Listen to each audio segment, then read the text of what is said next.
এই ভাল অভ্যাসটো কেনেকৈ আহিলে আপোনাৰ জীৱনলৈ? আচলতে প্ৰাৰ্থনা আগতেও কৰিছিলোঁ, হয়। দীঘল দীঘল প্ৰাৰ্থনা কৰিছিলোঁ, কিন্তু সেই প্ৰাৰ্থনাবিলাক আচলতে কাৰোবাৰ কাৰণেহে কৰা নিচিনা। গাড়ী এক্সিডেণ্ট হৈছিলে। গাড়ী এক্সিডেণ্ট হৈছিলে, বুকু ডাঠ কৰি থাকিব লাগে, এনেকৈ মানে মোক সাহস দিছিল দিছিলে।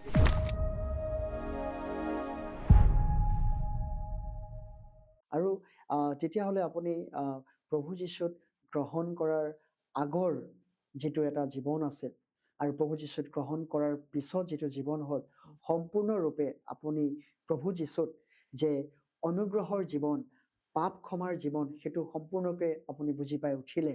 আৰু বুজি পাই উঠিলোঁ। এইটো বিশ্বাস জীৱন যাত্ৰা আজি অকল আপুনি ব্যক্তিগত ৰূপতে আছে আৰু পৰিয়ালগত লগতো আছে। পৰিয়ালগত বুলি ক'লে মানে মোৰ যিটো পৰিয়াল, হয়। ধৰি লওক মোৰ মই যাৰ লগত সদায় মুখামুখি হওঁ, হয়। তেওঁলোকক, মোৰ ল'ৰা ছোৱালী দুটা, হয়। মোৰ হাজবেণ্ড, হয়। আমি চাৰিটাৰ মাজত আমাৰ সদায় প্ৰায়ে এইটো কথাটো আলোচনা হয়। আৰু মই প্ৰথমতে এইটো কথাহে শিকাব খোজোঁ মোৰ ল'ৰা ছোৱালীক, যাতে, কাৰণ মানুহৰ জীৱন কেতিয়া এই পৃথিৱীৰ পৰা বিয়োগ হৈ যায় আমি গম ক'ব নাপাওঁ। নোৱাৰো। মোৰ ল'ৰা ছোৱালী সৰু হৈ আছে, কোনে জানে হঠাৎ কোনোবা হেৰাই যাব পাৰে। কিন্তু এই পৃথিৱীৰ পৰা গুচি যোৱাৰ আগতেই যেন পবিত্ৰ আত্মাৰ অৰ্থাৎ পৰিত্ৰাণৰ কথাটো জানি যায়। বুজি পাইছে। এই পৃথিৱীৰ পৰা গুচি যোৱাৰ আগতেই প্ৰভু যীশুৰ যিটো অনন্তকলীয়া মুক্তি, সেই মুক্তিটো জানিবই লাগিব এজন ব্যক্তিয়ে, তেতিয়াহে তেওঁ বিয়োগ হ'ব লাগে। নহ'লে এই পৃথিৱীৰ পৰা মৰি যোৱাটো বা এই পৃথিৱীৰ পৰা গুচি যোৱাটো বিপদজনক, আটাইতকৈ সাংঘাতিকভাৱে বিপদজনক। কিয়নো আমি শাস্ত্ৰৰ বাক্যত লিখা আছে যে আমি ঈশ্বৰৰ লগত মুখামুখি হ'ব লাগিব, বিচাৰৰ মুখামুখি হ'ব লাগিব। আৰু যদি বিচাৰৰ মুখামুখি হওঁ, তেনেহ'লে প্ৰভু যীশুৰ তেজ যদি আমাৰ আত্মাত দেখা নাপায়, তেনেহ'লে আমি অনন্ত বিনাশলৈ যাম বুলি ঈশ্বৰৰ বাক্যই আমাক কৈছে।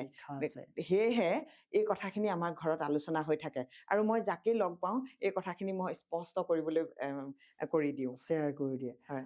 চিষ্টাৰ জীৱনত মই এটা ভাল দেখা পাইছোঁ বা শুনিছোঁ যে আপুনি ৰাতিপুৱা শুই উঠি পাকঘৰলৈ যোৱাৰ পূৰ্বে জাগতিক কৰ্ম কৰাৰ আগতে আপুনি ঈশ্বৰৰ সৈতে প্ৰাৰ্থনা কৰে, আৰু লগতে আপুনি সন্ধিয়া যিটো নিশা সময়টো কৰে, এইটো এটা ভাল অভ্যাস খ্ৰীষ্টীয় জীৱনত, প্ৰভু যীশুৰ জীৱন, বিশ্বাস জীৱন যাত্ৰাত। এই অভ্যাসটো আগতো নাছিলে আপোনাৰ? যীশুক জনাৰ আগতো নাছিলে। যীশুক জনাৰ পিছত ইমান ভাল অভ্যাস এটা গঢ় লৈ উঠিছে যে আমি ঈশ্বৰজনকহে মাতিব লাগে, প্ৰভু যীশুকহে মাতিব লাগে, কাৰণ তেওঁৱে আমাক সকলো মন, আত্মা, শৰীৰ সকলোবিলাক দিছে, পঢ়িবলৈ, কৰ্ম কৰিবলৈ সকলো ৰাস্তা দিছে। চ' এই ভাল অভ্যাসটো কেনেকৈ আহিলে আপোনাৰ জীৱনলৈ? আচলতে প্ৰাৰ্থনা আগতেও কৰিছিলোঁ, হয়। দীঘল দীঘল প্ৰাৰ্থনা কৰিছিলোঁ, কিন্তু সেই প্ৰাৰ্থনাবিলাক আচলতে কাৰোবাৰ কাৰণেহে কৰা নিচিনা। কিন্তু এই যিটো প্ৰাৰ্থনা এতিয়া আমি কৰোঁ, সেই প্ৰাৰ্থনাটো হৈছে আমি পিতৃ ঈশ্বৰৰ লগত সম্পূৰ্ণৰূপে মানে একাত্ম হৈ প্ৰাৰ্থনা কৰাটো। আগতে প্ৰাৰ্থনা কৰিছিলোঁ, কি চিঞৰি কওঁ নাজানো, আৰু মই মুখস্থ যি মাতো আৰু মুখস্থ প্ৰাৰ্থনা।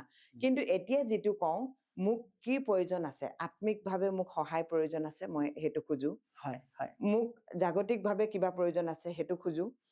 আৰু মোৰ মনৰ যিখিনি বেদনা ঈশ্বৰৰ ওচৰত ক'ব লাগে ন, মোৰ মনৰ যিখিনি প্ৰয়োজনীয়, মানে মোৰ পৰিয়ালত প্ৰয়োজনীয়, মোৰ জীৱনত প্ৰয়োজনীয় আত্মিকভাৱে, এই কথাখিনি এতিয়া শিকিলোঁ। আচলতে বাক্যই শিকালে, ঈশ্বৰৰ বাক্যই শিকালে। বাক্যত আছেও, আছে, ভৰসা ৰখাতকে জিহুৱাত ভৰসা ৰখাই জিহুৱাত ভৰসা ৰখাই ভাল, হয়। তো এই কথাখিনি মানে ঈশ্বৰৰ লগত সম্পৰ্ক ৰাখি প্ৰাৰ্থনা কৰাটো এতিয়াহে শিকিলোঁ ঈশ্বৰৰ বাক্যৰ যোগেদি। খ্ৰীষ্টক গ্ৰহণ কৰাৰ পিছত ভালদৰে মই শুনা পাইছিলোঁ, কি বুলি কয়, দাদাৰ জীৱনতো, যে নাথদাৰ জীৱনতো তেখেতৰ এটা ডাঙৰ চিটুৱেশ্যন এটা হৈছিল, আৰু যে আপুনি প্ৰাৰ্থনাত থকাৰ পিছত চাগে তেওঁ সুস্থতা হৈ উঠিলে। এইটো অকণমান যদি শ্বৰ্টলি কৈ দিয়ে ভাল হ'ব। আচলতে এনেতো নাথদাৰ জীৱনত যিটো ঘটিছিলে, সেইটো আচলতে ঈশ্বৰে নকৰিলে তেওঁ বৰ্তমান পৃথিৱীত নাথাকিলেহেঁতেন, আমি সকলোৱে জানো তেওঁ যিটো কণ্ডিশ্যন হৈছিলে। আৰু সেইটোত মানে সেইটোত এনেকুৱা ধৰণৰ হৈছিলে যে মোক প্ৰাৰ্থনাৰ যোদ্ধাৰো কেইজনমান আহিছিলে, সেইখিনি মই একেবাৰে চুটিকৈ কৈছোঁ। আৰু তেখেত যেতিয়া চেঞ্চলেছ হৈ আছিলে, ব্ৰেইনৰ অপাৰেশ্যন হোৱাৰ পাছত গাড়ী এক্সিডেণ্ট হৈছিলে, আৰু তেখেতক কোনে কেনেকৈ মানে সহায় মেডিকেল কলেজলৈ নিলে সেইটো মই গম নাপাওঁ। কোনোবাই নিলে আৰু মুঠতে তেওঁ বাচি থাকিব লাগে যে। আৰু সেইটোত আচলতে প্ৰভুৰ আচৰিত কাৰ্য হ'ল, যিখিনি সময়ত ফাইনেন্সিয়েলি আমাৰ একেবাৰে আমি দুৰ্বল আছিলোঁ, অৰ্থাৎ আমি ঈশ্বৰৰ পৰিচৰ্যা কৰা হিচাপত আমাৰ হাতত মানে একেবাৰে কম মানে 10-15 হাজাৰ টকা আমি লৈ চলি থকা মানুহ। তো গতিকে আমাৰ হাতত একেবাৰে টকা পইচা নাছিল। আৰু টকা পইচা খাতিৰতো আমি প্ৰাৰ্থনাৰে মানুহবিলাকে মানে বিশ্বাসী মানুহবিলাকে আমাক এনেকুৱা ধৰণে সহায় কৰিলে, সেইটো প্ৰাৰ্থনাৰে মানুহবিলাকে সহায় কৰিলে। আৰু প্ৰাৰ্থনাৰে যে সহায় কৰিলে, তেওঁ আচলতে আমাৰ পৰিয়ালৰ মানুহবিলাকে, তেওঁ যেতিয়া এক্সিডেণ্ট হৈছিলে, আমাৰ পৰিয়ালৰ মানুহবিলাকে আচলতে তেওঁ মৰিলে বুলিহে মৰিব হয় বুলিহে হয় চাবলৈ আমি আহিছিলে। এনেকে শুনিছিলো। কিন্তু আচৰিত কথা যে তেওঁ 3 দিনৰ পাছত সেই চেন্সলেছ অৱস্থাৰ পৰা 3 দিনৰ পাছত তেওঁ ৰিকভাৰী হৈ উঠিলে। ICUৰ পৰা ৰিকভাৰ কৰিছে। ডক্তৰেও কৈছে যে আপোনাৰ পেচেণ্ট ইমান সোনকালে সুস্থ হৈ উঠিলে। আৰু সেইটোতো ক'বলৈ ভাষা এটা নাই। মিৰাকলছ। মই সঁচাই সেইটো ঈশ্বৰৰ আচৰিত কাৰ্য, চমৎকাৰ। তাৰমানে চমৎকাৰ। আৰু মই কওঁ, তেখেতে নিজৰ নামটো লিখিবলৈ পাহৰিছিলে। তেখেতে অসমীয়া কথাও ক'ব নাজানিছিলে। আগতে তেওঁ 8টা ভাষা ক'বলৈ শিকিছিলে। হয়। আৰু এতিয়া তেখেতে অসমীয়া কথাটো ক'লেও লাগি ধৰে। অৱশ্যে লাগি এতিয়া ধৰে। বহুতখিনি ঠিক হ'বলৈ ইম্প্ৰুভমেণ্ট আহিছে, হৈছে। হয়। ইম্প্ৰুভ হৈ গ'ল। আৰু সেইটো মানে কি, যিদিনাখন প্ৰাৰ্থনাৰ যোদ্ধাৰু কেইজনে ক'লে যে আজি ৰাতিটো, মানে তেখেতে এক্সিডেণ্ট হোৱা তৃতীয় দিনা তৃতীয় দিনাখন প্ৰাৰ্থনা যোদ্ধাৰুবিলাকে আহি কৈছিলে যে আজি দিনটোৱেই তেখেতৰ কাৰণে আছে, যদি আজি ৰাতিটো থাকে তেখেতে বাচিব। বাচি যাব। আৰু তেখেত আজিও তাৰপিছত আমাৰ মাজত আছে, প্ৰভুৰ কাম তো কৰি আছে। তাৰ মাজতে মই কি ক'লো, মানে তেখেতে মোক ক'লে যে আপুনি চেইন প্ৰেয়াৰ কৰক, পৰিয়ালে চেইন প্ৰেয়াৰ কৰক এই বুলি ক'লে। তো পৰিয়ালে চেইন প্ৰেয়াৰ কৰক বুলি কওঁতে মই আমাৰ পৰিয়াল চবটো একেলগে নাছিলোঁ আমি ন, মানে ঘৰে ঘৰে আছে। আমি পাণবজাৰত যিখিনি, আমি তেতিয়া গণেশগুৰিত আছিলোঁ, পাণবজাৰত যি 2টা পৰিয়াল থাকে তেওঁলোকক কৈছোঁ। আৰু গোগামুখত আছে মোৰ শহুৰৰ পৰিয়াল, বৰ্জনাবিলাক আছে, তেওঁলোকে এটা পৰিয়াল বিশ্বাসী হয়, তেওঁলোককো কৈছোঁ। তেওঁলোক অৱশ্যে আহিছিলে। তো তেনেকৈ যাক যাক পাইছোঁ কৰিছোঁ। কিন্তু মোৰ চকুৰে যেন তেজ ওলাই আহিছে, মই নাজানো কি তেজে ওলাইছে নে চকু পানী ওলাইছে, এনেকুৱা কষ্ট আৰু কিবা মানে অনুভৱ কৰিছিলোঁ মই, যিটো মানে কেনেকৈ ক'ম, ভাগি পৰিছিল অঁ আপুনি। অঁ মানে হতাশত। ময়ো ভবা নাছিলোঁ। যেতিয়া মই মানে পলিক্লিনিকৰ হেৰিয়াত ষ্টেপত বহি আছিলোঁ, মই মাত্ৰ তেওঁৰ কাৰণে এইটোৱেই প্ৰাৰ্থনা কৰিছিলোঁ যে প্ৰভু, তেওঁ যদি জীয়াই থাকে, মই মোৰ কিডনী বিক্ৰী কৰি হ'লেও মই তেওঁক মানে চিকিৎসা কৰিম, কিন্তু তেওঁ জীয়াই থাকিবলৈ দিয়া, এনেকৈ কৈ মই প্ৰাৰ্থনা কৰিছিলোঁ। আৰু প্ৰভুৰ ওচৰত মই দাবী কৰিছিলোঁ, প্ৰভু এই মানুহজনৰ লগত মোৰ বিয়া হোৱাটো মোৰ প্লান নাছিলে, তোমাৰহে প্লান আছিলে, তুমি জীয়াই ৰাখিব লাগে। আৰু মোক নাৰ্ছবিলাকে, ছিনিয়ৰ নাৰ্ছবিলাকে বহুতে চিনি পাইছিলে। তেওঁলোকে আহি পিনে মোক কৈছিলে, চিত্ৰা, নিত্ৰা নাথাকিলেও তুমি যে পৰিয়ালটো চলাব লাগিব, তুমি চলাব লাগিব, সেইটো তুমি মানে তোমাৰ অন্তৰত মানে ভাল, মানে বুকু ডাঠ কৰি থাকিব লাগে, এনেকৈ মানে মোক সাহস দিছিলে। তেতিয়া মই তেওঁলোকক কৈছিলোঁ যে মই খ্ৰীষ্টত মই বহুত সাহসী হয়, এনেকৈ মই কোৱা মোৰ মনত আছে। আৰু সেইমতে প্ৰভুৱে আচৰিতভাৱে তেওঁক সুস্থ কৰিলে।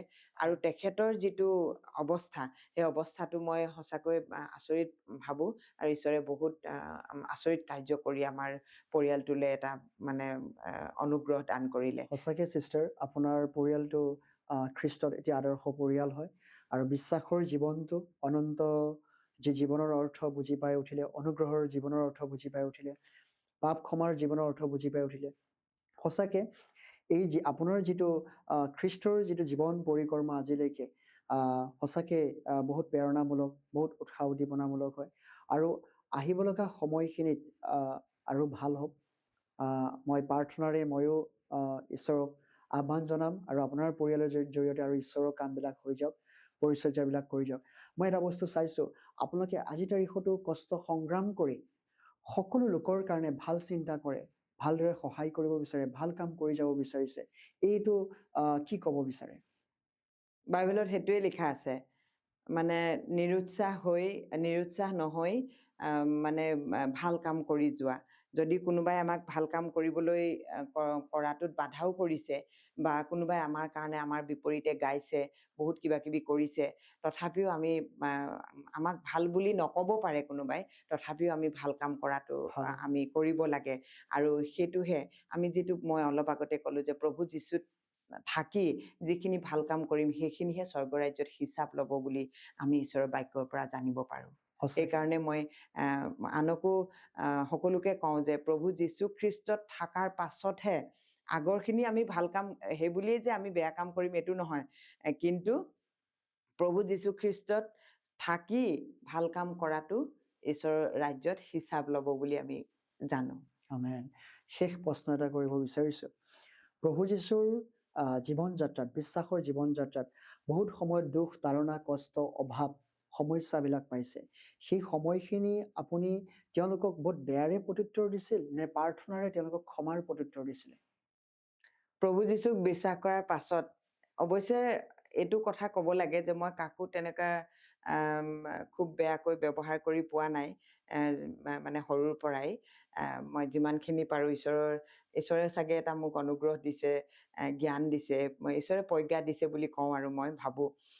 অৱশ্যে তথাপিও মই মনত বহুত কিছুমান মানে আক্ষেপ ৰাখিছিলোঁ। তো প্ৰভু যীশুক বিশ্বাস কৰাৰ পাছত মই যে যিমান দুখ কষ্ট পালেও, অভাৱ অনাটন পালেও প্ৰভু যীশুত ভাল কামবিলাক কৰি যাব লাগে সেইটো মই মানে জানিলোঁ আৰু সেইটো কৰি গৈ আছোঁ। আৰু তাৰ যোগেদি মই এইটো ভাবোঁ যে প্ৰভু যীশুত থাকি মানে যিখিনি কাম কৰিছোঁ সেই কামখিনিয়ে মোক বহুত প্ৰেৰণা দিয়ে। আৰু ঈশ্বৰৰ মহিমাৰ অৰ্থে আপুনি কাম ঈশ্বৰৰ মহিমাৰ অৰ্থে কাম কৰিব পাৰিছোঁ সেইখিনি। গতিকে সেইখিনি কৰি মই ভাল পাওঁ। আৰু সেইকাৰণে মই মানে যিমান কষ্ট হ'লেও, আৰু মই প্ৰমিছ কৰি থৈছোঁ ঈশ্বৰৰ ওচৰত, এইটো প্ৰমিছ কৰি থৈছোঁ যে মই মোৰ জীৱনত যিমান কষ্ট হ'লেও মই প্ৰভুৰ পৰিচৰ্যা কৰিম। প্ৰভুৰ এতিয়া কাম কৰিম। ফাইনেন্সিয়েলি প্ৰভুৰ পৰিচৰ্যা কৰাৰ কাৰণে ফাইনেন্সিয়েলি বহুত অসুবিধা হয়। মানে মোৰ হাজবেণ্ড অৰ্থাৎ নিত্যানন্দ নাথ, তেওঁ বায়' BSc হয়। সেই হিচাপত তেখেতক BSc টিচাৰৰ কাৰণে গোপাল বড়োৰ নিচিনা স্কুলত তেখেতক মাতিছিলে কৰিবলৈ, কিন্তু তেখেতে প্ৰভুৰ পৰিচৰ্যা সম্পূৰ্ণৰূপে কৰিম বুলি, মানে ফুল টাইম কাম প্ৰভুৰ পৰিচৰ্যা কৰিম বুলি তেখেতে জইন নকৰিলে। আৰু মোৰ খাতিৰতো তেনেকুৱা কাম কিছুমানত মাতিছিলে, কিন্তু মই জইন কৰিবলৈ, মই নাৰ্ছ কৰা বহুত আশা কৰিছিলোঁ, কিন্তু মোৰ নাৰ্ছ কৰিবৰ কাৰণে মই তোৰাৰ পৰ্যন্ত ইণ্টাৰভিউ দিবলৈ গ'লোঁ, সেইবিলাকো সিদ্ধ নহ'ল। কিন্তু মই বাইবেল কলেজ পঢ়িবলৈ যাম বুলি মই ভাবাও নাছিলোঁ, কিন্তু মোক আপুনি থিয়লজি কৰিছে? হয়, মই BTS কৰিছোঁ, বেচেলাৰ অফ থিয়লজিহে কৰিছোঁ। কিন্তু সেইটো কৰিবৰ কাৰণে মই খুব সহজ হৈ গ'ল আৰু হয়। মোক CBCNI মিছন হেড অফিচৰ পৰা, কাউন্সিল হেড অফিচৰ পৰা মোক মাতি, অফিচাৰ এজনে মোক মাতি ক'লে যে তুমি বাইবেল কলেজ যোৱা। মইতো অসমীয়া সেইটো মিডিয়ামত পিছলৈ আহিছে, পিছত হয়, কৰিছে আপুনি? পাছত হয়। আহিছে। এইটো জানিবৰ কাৰণে। সেই শিক্ষাটো লোৱা হৈছিল জানিবৰ কাৰণে। জানিবৰ কাৰণে মই অধিকভাৱে যাতে মই বুজি পাই উঠে। আহ, এইটো বাধ্যতামূলক নাছিলে? হয়, বাধ্যতামূলক নাছিলে। প্ৰভুৰ কাম কৰিবলৈ হ'লে আমাক ডিগ্ৰী লাগে বুলি ক'তো নাই, কাৰণ প্ৰভুৰ শিষ্যবিলাক কোনো ডিগ্ৰীধাৰী নহয়। নাছিলে, হয়। আমি জানো সকলোৱে মেৰ ৰখীয়া বা খুব সাধাৰণ মানুহ আছিলে। আৰু প্ৰভুৱে পাৰফেক্ট মানুহ এজনকহে মাতি আনে এনেকুৱা নহয়, প্ৰভুৱে ইনপাৰফেক্ট এজনক মাতি আনি পাৰফেক্ট কৰি তেওঁৰ ভাল কামত কৰিব ব্যৱহাৰ বিচাৰে। কৰে, সেইটো আমি জানিব লাগে। হয়, হয়। বহুত ধন্যবাদ যি আপুনি আমাক সময় দিয়াৰ কাৰণে, আৰু বহুতখিনি কথা নজনা বিষয়বিলাক আমি গম পালোঁ। আৰু নিউ লাইফ ইনস্পিৰেশ্যনৰ এই পডকাষ্ট চেনেলৰ জৰিয়তে আপুনি সকলো লোকলৈ কি ক'ব বিচাৰে যে প্ৰভু যীশুত আপুনি যে আহিছে, দেখা পাইছোঁ বাক্যত কোৱাৰ জৰিয়তে যে আপুনি নষ্ট হোৱা নাই, অনন্ত জীৱন পাইছে। আৰু মই বিশ্বাস কৰোঁ আজি আপুনি যীশুত গ্ৰহণ কৰাৰ জৰিয়তে, বিশ্বাস কৰাৰ জৰিয়তে এক নতুন এটা ৰূপ, আত্মিক ৰূপ পাইছে।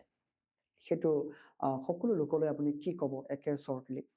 অ'কে, মই এই চেনেলৰ প্ৰত্যেকলৈকে মই এইটোৱেই ক'ব খোজোঁ যে প্ৰত্যেকজন লোকেই এই জীৱনত এই পৃথিৱীলৈ অহা এই পৃথিৱীত জন্ম হোৱা প্ৰতিজন লোকেই প্ৰভু যীশুক যেতিয়ালৈকে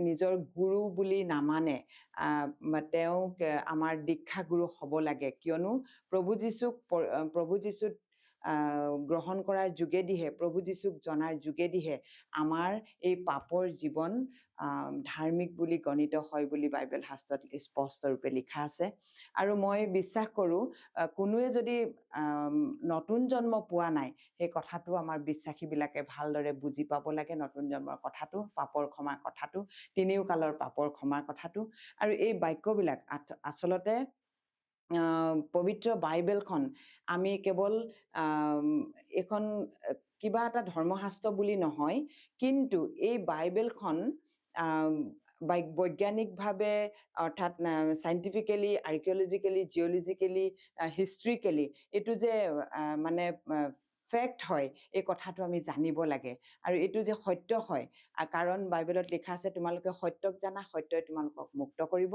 আৰু প্ৰভু যীশুৱে কৈছে ময়ে সত্য ময়ে জীৱন বাট আৰু সত্য গতিকে আমি যদি সত্য জনাক জানো তেনেহ'লে আমি সঁচাই আমি অনন্ত জীৱনৰ গৰাকী হ'ব পাৰোঁ আৰু আমি পাপৰ ক্ষমা পোৱাৰ পাছত আমি এটা আনন্দৰ জীৱন যাপন কৰিব পাৰোঁ আৰু অনন্ত কালৰ কাৰণে ঈশ্বৰৰ লগত বাস কৰিবলৈ আমি সাজু হৈ থাকিব পাৰোঁ কাৰণ ঈশ্বৰে আমাক নিবলৈ আহিম বুলি কথা দিছে ঈশ্বৰৰ বাক্যত লিখা আছে মই তোমালোকলৈ ঠাই যুগুত কৰিবলৈ যাওঁ এতেকে মই যি ঠাইতে থাকিম তোমালোকো যেন সেই ঠাইতে থাকিবলৈ পোৱা মই আহি মোৰ ওচৰলৈ তোমালোকক লৈ যাম এই নিশ্চিত যি বাক্য এই বাক্য প্ৰভু যীশুৰ বাদে অৰ্থাৎ বাইবেলৰ বাদে আমি ক'তো নাপাওঁ মই আশা কৰোঁ সকলোৱে এই কথাবিলাক ভালদৰে ধ্যান দিব শুনিব আৰু তাৰ দ্বাৰাই সকলোৱে আশীৰ্বাদ পাব ধন্যবাদ থেংক ইউ ছিষ্টাৰ সঁচাকৈ আপোনাৰ যি মূল্যৱান জীৱনৰ যি বাক্য বা এটা অভিজ্ঞতাৰ বাক্যখিনি সকলোৰে মাজত দিছে